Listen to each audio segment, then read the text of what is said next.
Hello, I'm William Michael of the Classical Liberal Arts Academy. And back in 2009, when I first established the Academy, the content of the Classical Liberal Arts curriculum and the methods that were promoted in the Academy were so foreign to Catholic parents that it was necessary for me to organize a course for parents that was intended to provide parents with an overview of the history of education from ancient times up through the present day, to show them how the seven classical liberal arts developed, how those seven liberal arts were embraced by the Christian Church, and then what happened to that classical system of education as we moved into the modern world, and what needs to be done in light of the train wreck of modern education to try and recover what was lost, to restore classical Catholic education. So I taught that course, and it turned out to be 17 or 18 lessons. And then a few years ago, I decided to take the content of those lessons and just put them together into a book that I could give to parents freely, that would allow them to read through it and learn the content of that parent or teacher training course that I taught back in 2009 and 2010. And the title of that book is Understanding Classical Catholic Education, and you can get a free copy of that book on the Academy website at classicalliberalarts.com. In a consultation meeting I had today, I was talking to a Catholic mother who's getting into homeschooling, and she spoke for the first 20 minutes of our consultation meeting just talking about her family's background in education, their experiences in schools and with homeschooling, her concerns, on. And when it was finally my turn to speak, I said, I'd like you just to think about one thing. We don't need to talk about classical education. We don't need to talk about seven liberal arts. We don't need to get into all of these technical discussions about classical studies. There's one issue that I would like you to think about as a homeschooling parent, and it's the fact that the modern K-12 school model, which was invented in the 1800s, is the source of all of your trouble. It's the source of all of the frustration, all of the stress, all of the confusion, all of the insane financial expenses on education. All of these problems and the lack of progress, all of these problems can be traced to one very simple cause, which is an experimental model of education that was invented by non-Catholic men in the 1800s under the influence of all kinds of ideas and movements that none of us would support as Catholics. And that model of education has simply been adopted in Catholic schools, and it's been adopted by homeschool programs, and everyone follows this model, which is, as I said, the cause of all of these troubles. And if we could just focus on one problem, fixing one problem, it would be this. As far as my advice goes, it would be that we would get ourselves out of the modern K-12 school model and learn to think differently about education, the way that education was thought of throughout the entire history of the world before this crazy modern public school fantasy land was invented in the 1800s in America. Now, when I talk about that, most people that I talk to just don't understand what I'm talking about, because it's been, 4 or 5 generations now that have been raised in this modern education system, and it's really impossible for anyone to think outside the box. I mean, I can talk about these things because it's been my full-time study and focus for 20 years, but Most parents, homeschool parents, most school teachers, even school administrators, even when they think that they're some sort of radical reformers of education, they're still in the same box, trapped with all the same problems that no matter how much they try to move the furniture around in the room, they're not addressing the real problem, which is the model itself. And so, because I know that this history is not well known to most parents and teachers, I'd like to read through one of the lessons that was a part of that course, which is Chapter 11 of the book on understanding classical Catholic education. And in Chapter 11, we discuss the history of American public education. So what I'd like to do with you is share my screen here and take a walk through this study of American publication, which I explain in that book, Understanding Classical Catholic Education. So let's just walk through this text together. I'll read the text and then stop and talk about it here and there to add some more information and help parents understand how the issues that we study in this chapter are really responsible for a lot of the problems that Catholic families continue to have, even if they're using Catholic schools or have gone as far as homeschooling their own children. So walk through this chapter with me and we'll talk about American public education.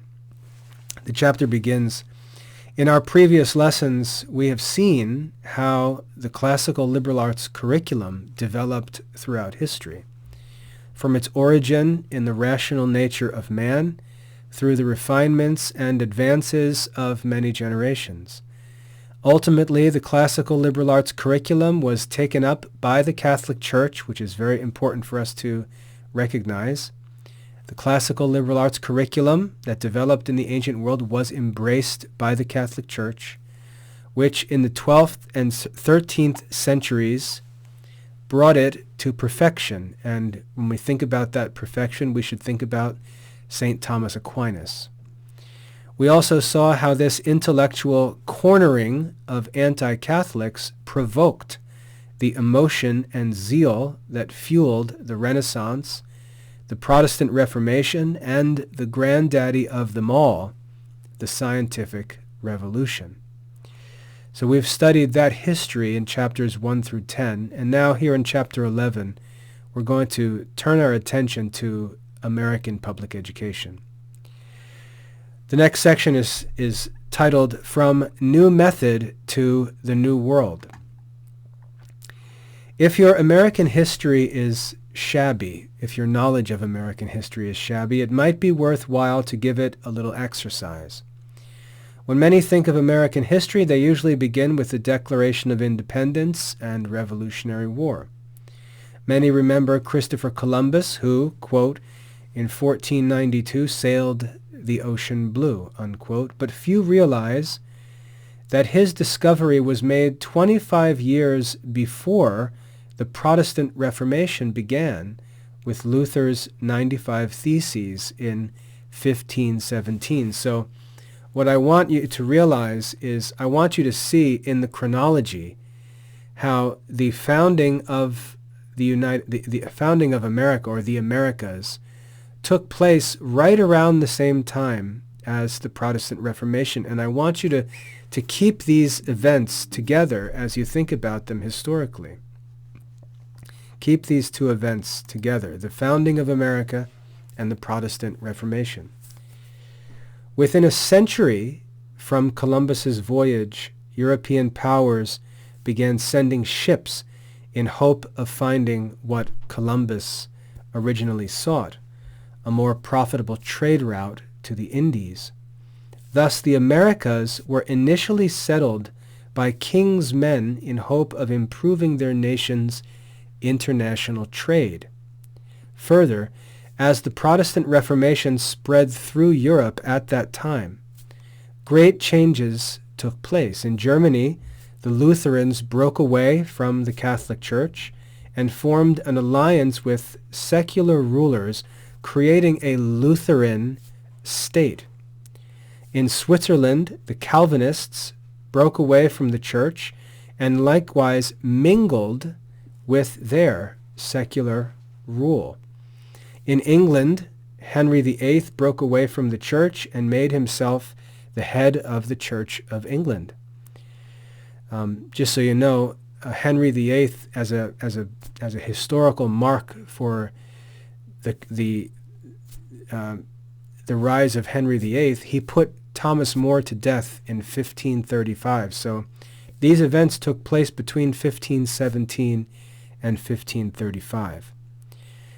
These divisions came as secular rulers were seeking material advantages in an age of increasing national competition, and the religious divisions allowed secular rulers to gobble up power and property previously held by the church. The notion of a united Christendom extending to the ends of the earth was abandoned and replaced by a materialistic nationalism, bearing all the marks of the individualism, divisiveness, and pride of the Renaissance, Reformation, and scientific revolution. So it's important for us to understand that there were three different events taking place at the same time in this period of history. All of them were anti-Catholic, and all of them were related to one another. It was the Renaissance, the Reformation, and the scientific revolution. This leads us to the development of the early American colonies. The next section is titled The Pilgrims. As the first colonies were established in America, they often failed, either because the colonists died or because the goods received from Native Americans did not impress the European sponsors of the voyages, and their funding was cut off. Nevertheless, it was a matter of fact that there was now a place to live outside of Europe, far away from the kings and the bishops. This new land attracted the most radical of the anti-Catholics, who were so vehemently hateful towards the church that they condemned even the Church of England for attempting to maintain something of a Christian tradition. The Puritans, for example, ordained themselves as preachers, started their own churches, and threw everything they didn't invent themselves out for the sake of quote-unquote purity. That's why they're called the Puritans. These radicals ultimately found themselves in trouble with the law in England, and they saw America as a refuge. Thus, America was ultimately filled with men eager for either A, financial gain, or B, religious license. The freedom to do what they want in the name of religion. We talk about religious freedom today as if it's some virtuous thing, but in the historical context, it was a desire to be free from religious authority. That's what the idea of freedom of religion really meant. Certainly not a Catholic idea. This spirit of profit-seeking and religious license led to the ideals and institutions that make America what it is today. It was never Catholic in principle. And it's important for Catholics to realize this, because as Catholics, we feel this sort of disconnect. We feel this lack of harmony between our Catholic beliefs and practices and the culture in America. Sometimes we get confused by that apparent, disconnect, but that disconnect is real. It's a philosophical disconnect. America was formed as a melting pot of unorthodox religious factions, and ultimately found their unifying bond in the cares of this world, not those of that which is to come. It wasn't really a religious society. It was a society of people who were trying to break away from the established religious authorities. And we've got to keep that in mind as we think about the spirit of America. So keep that in mind. It was not a Catholic culture. I would even say it was not a Christian culture. And that's going to help us to understand the education system that develops in America, which, became so influential and still influences just about everything today. The next section is titled 17th and 18th Century Education. So this is education in the 16 and 1700s. In colonial America, school was a private matter with a heavy religious focus, as the original documents prove. And you can go back and research and find old school documents and textbooks from the 16 and 1700s, very easy to find today. You can find these old New England Puritan school books and documents or sermons that were published at the time. An example is the quote-unquote the Old Deluder Satan Act. The Old Deluder Satan Act, which was passed in Massachusetts in 1647. So this is 130 years before the Revolutionary War.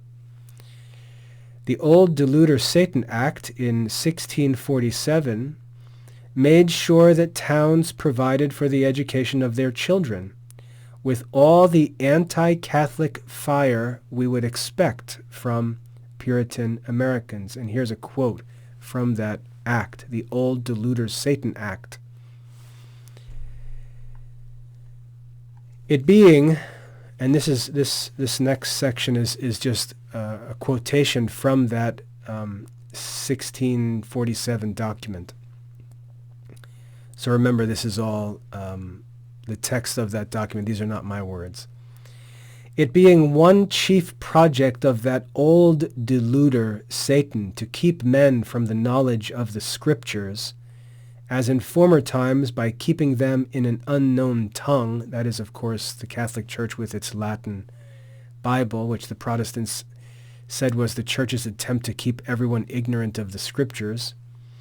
So Satan, it's been his old chief project to keep men from the knowledge of the Scriptures, as in former times by keeping them in an unknown tongue, so in these latter times by persuading from the use of tongues, so that at least the true sense and meaning of the original might be clouded and corrupted with false glosses of saint-seeming deceivers. So if you don't know, throughout church history, the Scriptures were had, and authoritative sources would comment on the Scriptures, and there would be little notes, quotes taken from popes or from doctors of the church, and these were called glosses. So this, of course, is criticized by the Puritans, these saint-seeming deceivers with their false glosses, to the end that learning may not be buried in the grave of our forefathers in church and commonwealth, with the Lord assisting our endeavors. It is therefore ordered that every township in this jurisdiction, after the Lord hath increased them to 50 households, shall forthwith appoint one within their town to teach all such children as shall resort to him to write and read, whose wages shall be paid either by the parents or masters of such children, or by the inhabitants in general. You see, here's where we begin to get this idea of a public school. By way of supply, as the major part of those that order the prudentials of the town shall appoint, provided those that send their children be not oppressed by paying much more than they can have them taught for in other towns. And it is further ordered that when any town shall increase to the number of 100 families or householders, they shall set up a grammar school, the master thereof being able to instruct youth so far as they may be fitted for the university, provided that if any town neglect the performance hereof above 1 year, that every such town shall pay £5 to the next school, till they shall perform this order. So it was mandatory that towns establish quote-unquote public schools. And we see here in early New England the development of this idea of the public school in England, and we see the anti-Catholic foundation that was present at the time when this idea developed. Continuing, thus, and this is back to my text, so these are my words, thus communities organized schoolhouses where upper-class children gathered for instruction in reading, writing, and arithmetic. In the larger cities, grammar schools were established where a traditional course was offered to prepare students for the university. Such studies were normally pursued in Europe. Education in America became more efficient in the late 17th and 18th centuries as Americans established their own colleges, now known primarily as the Ivy League schools. Harvard, Yale, Princeton, Penn, Columbia, Brown, and Dartmouth, along with William and Mary and Rutgers, which is my alma mater. The U.S. government also took the first steps toward public schooling with the Land Ordinance of 1785, which established an area of land in every township for public education. So we see here in this colonial America, this early American culture, the development of this idea of a public school, which is a new idea. In 1789, however, when the Constitution was established, the American government obtained the power to collect taxes. So the government couldn't collect taxes, the American government, the federal government, until 1789 when the Constitution was established. And as I say here, that changed everything. So when the federal government gained the power to collect taxes through the Constitution, that's when education changed in America. Next section is titled 19th Century Education. This is where we really get into the good stuff as far as American public schooling goes. After the establishment of a federal government in the United States, the ability to collect taxes gave educators and lawmakers a means of ramping up this mission of public education. In Europe, the increase in secular power that followed the Reformation inspired rulers to create public school systems for the indoctrination of children in the interest of social obedience. Remember, these nations, these states were in a phase of historic rebellion against the Catholic Church. These were historically Christian lands that were at this time, during these centuries, still in the act of breaking away from that ancient mother church.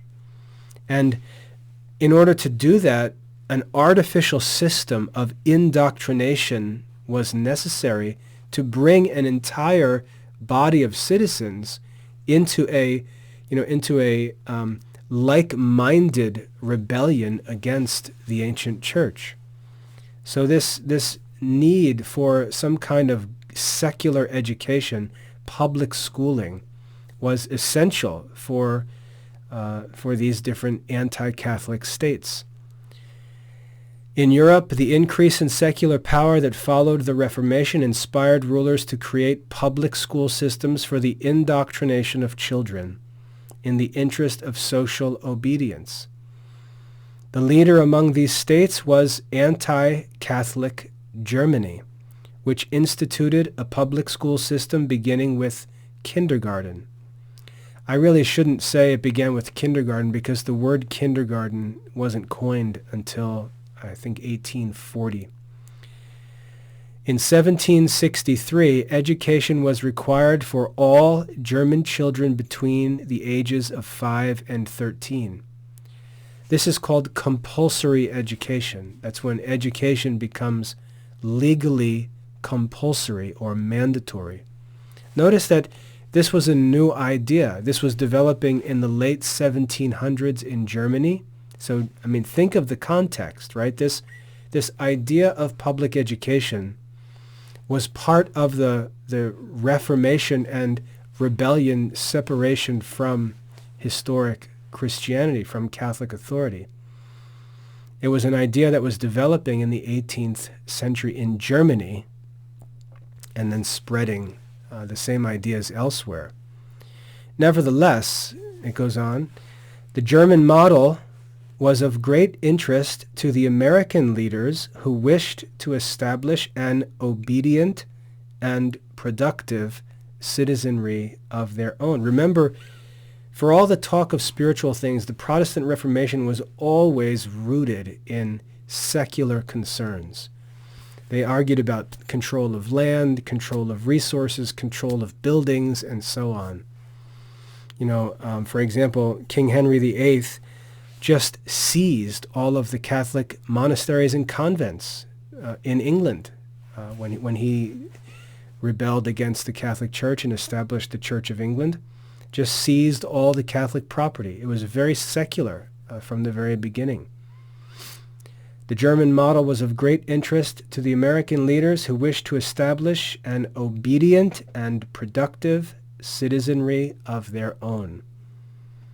While originally established as a land of freedom, the newly formed American government took on an identity of its own to which the interests of the individual were to be subordinated. So this is a much bigger issue than just education. It's the changing of the identity of a whole nation. America changed from what it was originally intended to be when the original states were organized. Different states had different religions that were predominant there. They had different cultures. They were made up of people that came from different parts of Europe and so on. They had their own culture. When the Constitution was established, that local individualized culture was sort of smudged and all converted into one federal American culture, the melting pot, as it were.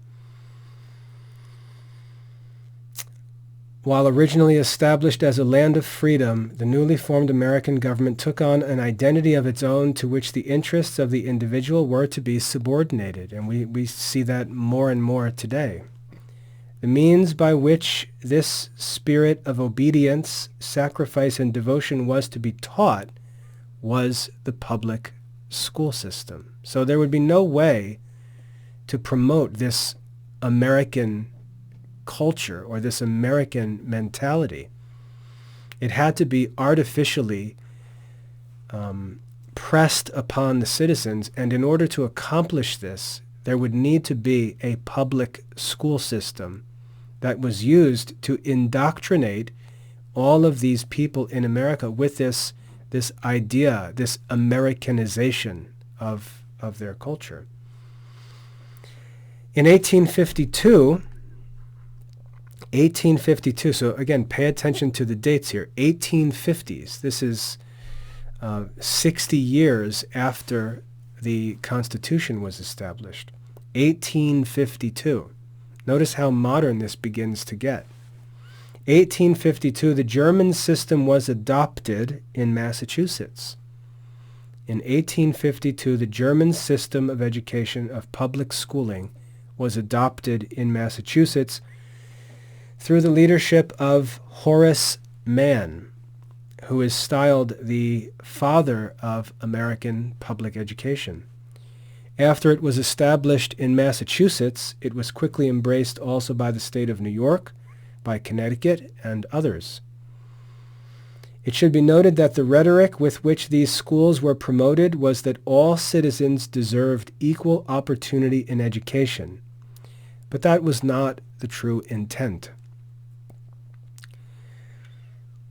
To add to the rhetoric, these schools were referred to as quote-unquote free schools, even though they were funded by American taxes, and that continues today. People still talk about how sending kids to public school is free, which is obviously false. They're tax-funded schools, and that means there are all kinds of strings attached which most people don't look into. This is why when we look at current events and we see Catholics complaining about education and schooling, they're often trying to send their kids to public schools because it's free, supposedly free. They're trying to get something for nothing. And then they're acting as if the American taxpayers, who are not Catholics, have some kind of obligation to make the school comfortable for Catholic students, which is just a bunch of nonsense.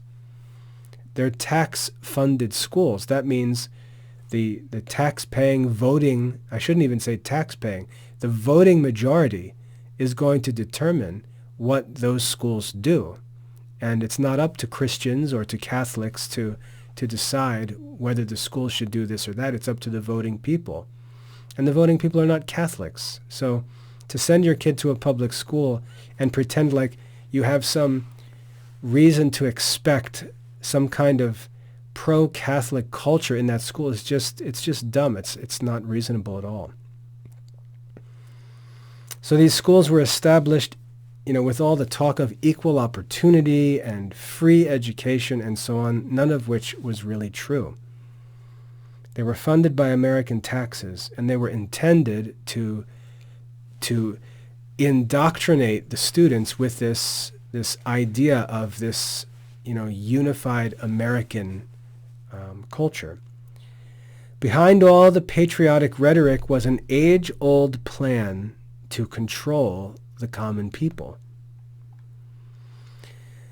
Now we get into more of this discussion of anti-Catholicism in the public school system. This early American culture and the public school system that they established in early America was aggressively anti-Catholic. The model came from Lutheran Germany. The idea and aim of the public school system was to press this American worldview upon children by controlling their education, making education in these schools compulsory, and it was all anti-Catholic. And we don't talk about this enough, that the public school system had an anti-Catholic origin, anti-Catholic. We read here, as in Germany, the American public school system was inherently Protestant.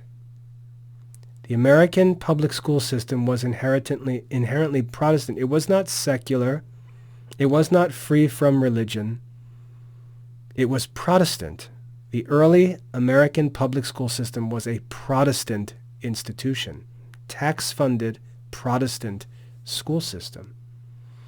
However, it claimed that it was, quote-unquote, non-sectarian because all Protestant denominations were welcome in the public schools.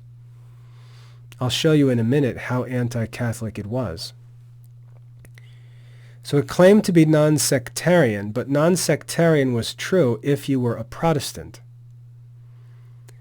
And I go on to say there, non-sectarian meant Protestant inasmuch as sola scriptura was the definition of allowable religious teaching. Thus, the fundamentals of the Catholic faith, the role of sacred tradition, the authority of the priesthood, the necessity of the sacraments, and so on, were forbidden, while Bible reading from the King James Version was allowed. So it was not a secular school system. It was not a school system that forbid religion as we see it today, which is, today we just see that these original principles just run to their logical ends. And of course, Protestants complain about the modern school system, and they love to complain about how terrible public education is, but they won't admit that their forefathers were the ones who invented this public school system and created all the opportunities for this mess to take place.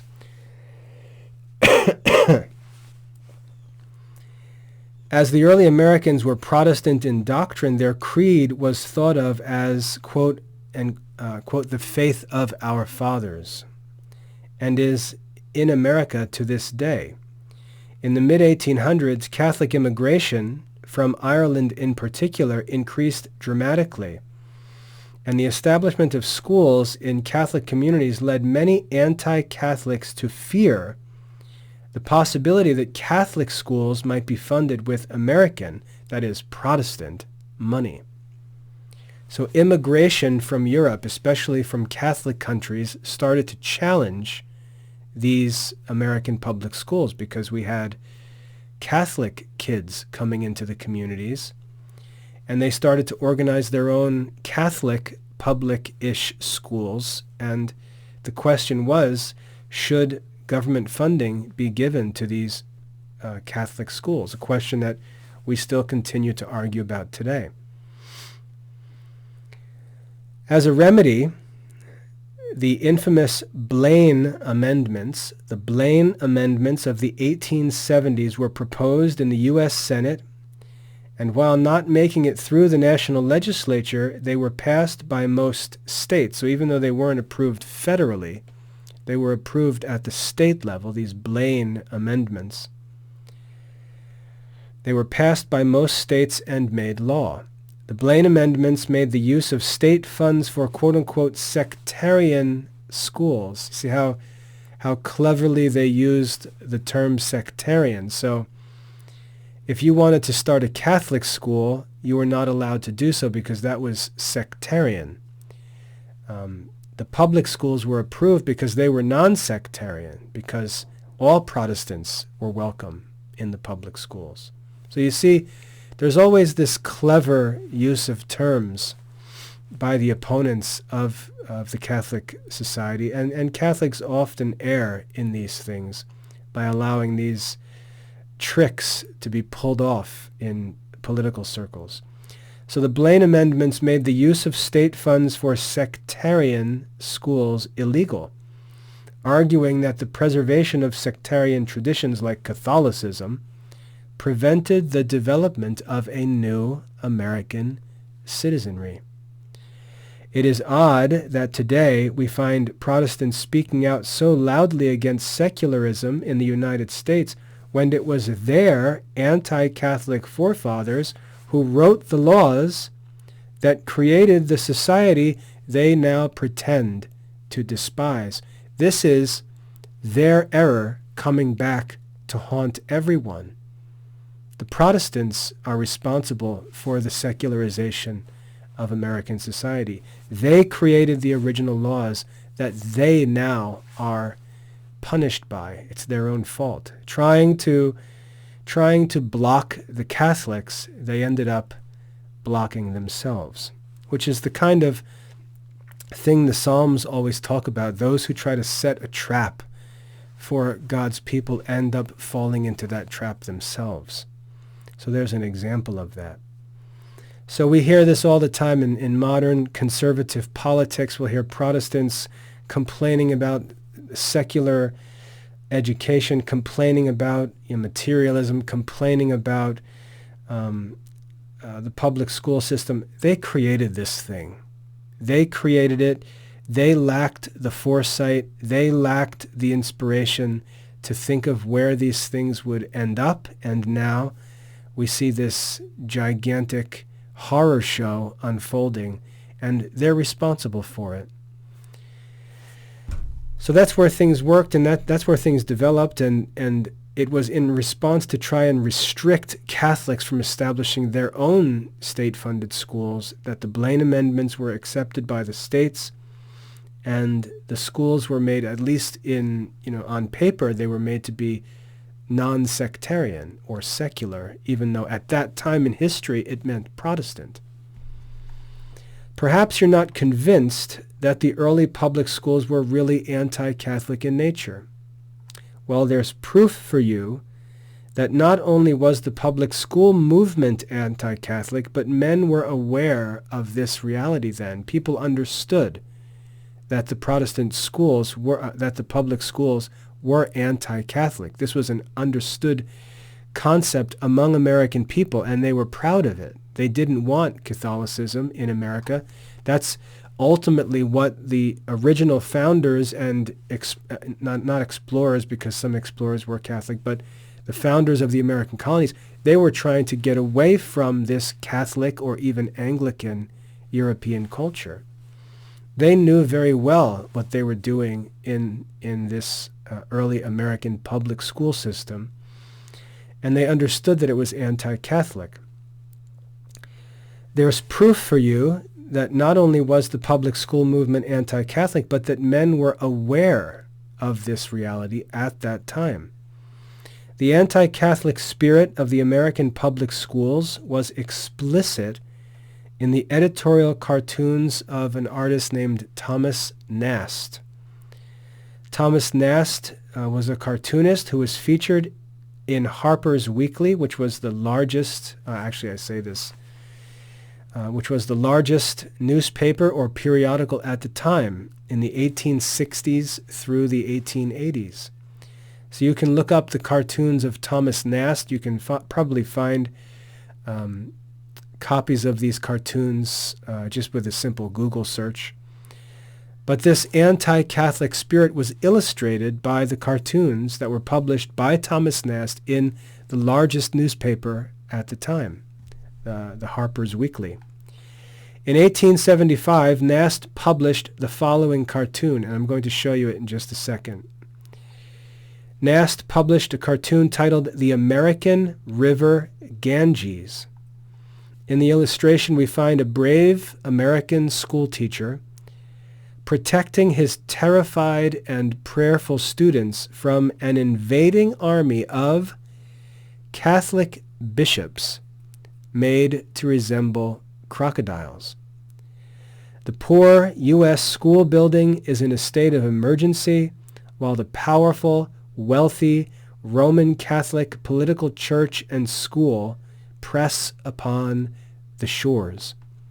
Fortunately, the school teacher has his Bible tucked into his shirt to protect him and his little Americans from the Catholics. The bias is pretty clear, no? Now, I haven't shown you the image yet, but I want you to have that description in your mind as we look now at this image, and I'll zoom in a little bit so you can see it more clearly. Here's the cartoon. Let me zoom in for you. Hopefully you can see that fairly well. This is the American River Ganges. You can see this labeled down at the bottom of the cartoon. And what we see here, I want you to follow me through this. Look up here on the right side. You see this building that's under attack. You see it's sort of beaten up, looks like it's being hit with cannonballs and destroyed. You can see the American flag is being flown upside down as a sign of distress. And this building is named the U.S. Public School. So this is the U.S. Public School in a state of distress being attacked. We see all of these children in danger on the shore here, praying like this little boy here, praying for help. And the invaders are these crocodiles. And if you look at the crocodiles, you'll see that they're Catholic bishops. Their headwear is forming the mouth of the crocodile, and they're invading the American shore, threatening the U.S. public school system. And the public school teacher here, with his Bible tucked in his shirt, is protecting the American children from the invading bishops. And if we look across the river, where are these invaders coming from? They're coming from this city, I guess we could call it, across the river. And there's a label on the building over here that says, the Political Roman Catholic School.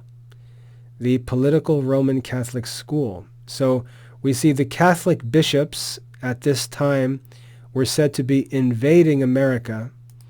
The U.S. public school was in danger because of this Catholic invasion, and the Bible-bearing American public school teachers were working valiantly. See here, here's another one pulling a child up over this embankment. This one here protecting all the children. They were there to protect the children from these incoming invaders. This is the anti-Catholic spirit of the early American public schools. This was understood and commonly known in 19th century America. Again, this was a cartoon made by Thomas Nast and published in Harper's Weekly, which was a leading periodical in the 19th century. So there you go. That's an image of the anti-Catholic bias in America in the 1800s and how it's centered around this idea of the Bible-bearing U.S. public school system. Gives a great illustration that helps us to understand what was going on at the time. So let's get back to the text here. Again, in another illustration, Thomas Nast published the following image titled "No Church Need Apply" around the same time. You can look that up. Again, just Google it. Google Thomas Nast and the title of the image, "No Church Need Apply." We find a church official wearing 3 crowns of church, state, and school trying to enter the school with decrees from the Vatican demanding control. However, he is checked by a message from Uncle Sam that no sect can rule this school and a faithful public school teacher guarding the door. Is it not clear that the quote-unquote anti-sectarian rhetoric has a specific enemy in view? Is the Catholic Church indeed a sect that threatens what is presented as an established American society? The American society is barely 100 years old. But the Protestants, with this crazy mind, talk about the Catholic Church as a sect that threatens their religion and their nation. This whole anti-Catholic spirit of the early American public school system is very clearly illustrated for us by the cartoons of Thomas Nast. So that brings us to the end of this chapter. Oh, actually, I'm sorry, I did include that image in the book. Here is the other cartoon by Nast. You see here's the public school. You have a little label above the door that says Common Public School, E Pluribus Unum. We've got our American public school symbol here at the top of the door. We see the sign that says, signed Uncle Sam. It says, "No sect can rule this school." We've got this American public school teacher who looks very much like the teacher in the other picture. He's here to guard the door and keep this intruder out. And if we look at this intruder, we find quite interesting character with all kinds of information all over him. First of all, we see that he's handed this public school teacher a document, and the document says on it, "Vatican decrees for all nations." I can't tell which. It looks like Pius IX has signed it. And we see the Vatican seal at the bottom. So we see that this American public school teacher has been handed some Vatican decree for all nations, and he's, of course, rejecting it and keeping it out of his school. And we've got this representative of the Catholic Church trying to come in. He's wearing this hat of church, state, and school, showing that the church is trying to control everything. The church is trying to run the state and run the school of the state. And then we see all kinds of stuff in his hands. We see this, it looks like a newspaper. It says Vatican decrees, and says, "I am infallible, therefore must rule." So that's one. And then it says dogmas across the paper. It says foreign goods, hats, caps, and gowns from Rome in his box here. And then there's another paper behind him that says first allegiance to the Pope of Rome. So that would obviously be set up against, let's say, the Pledge of Allegiance, right? Your first allegiance is to the Pope. And all of this is caricatured here in the person of this, who I guess is a bishop trying to get into the American public school system. And they're being kept out by the rule, which, again, now tortures Christians in American society, that no religious sect can rule this school, signed by Uncle Sam. So there's another of Thomas Nast's images. I forgot that I put that in the chapter. So to summarize here, we believe that the Catholic Church is the true church established by Jesus Christ, inspired by the Holy Spirit, and protected by the power of God for all time. The waves of rebellion against the church in the 15th and 16th centuries spilled onto the shores of America in the 17th and 18th centuries, where heretical refugees sought to hide themselves from lawful religious authorities. Once here, an effort to establish a Protestant America was launched, though with a number of different disguises to promote a superficial sense of higher purpose and national identity. Once the rhetoric is cleared away, we find a violent attack on Catholic tradition and that upon the common people, just as it had been done in Europe by Luther and his fellow reformers.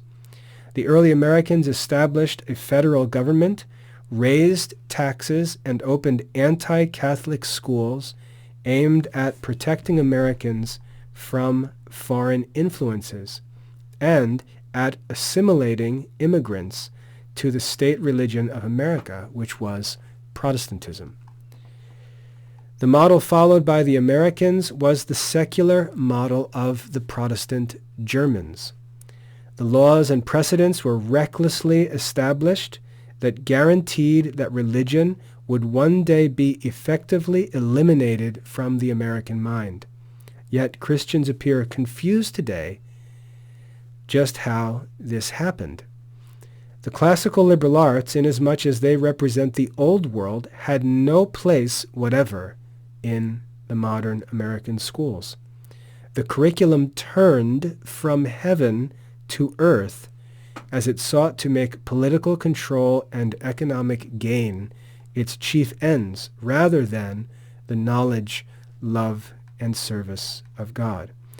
And this is the end of chapter 11 on American public education. So I think that's helpful in providing parents with an introduction.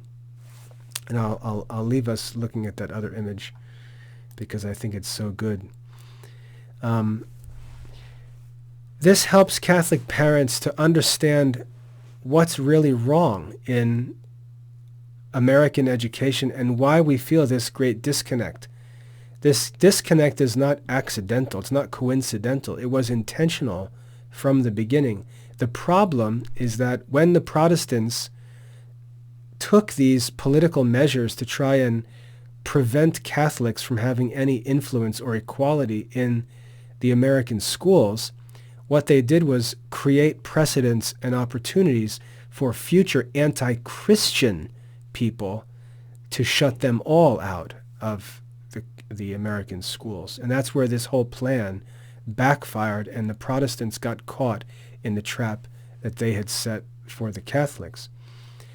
Now, once we understand this history and this secular, if not Protestant, foundation for American public schools, we'll continue to see that these schools are now in control of the American government.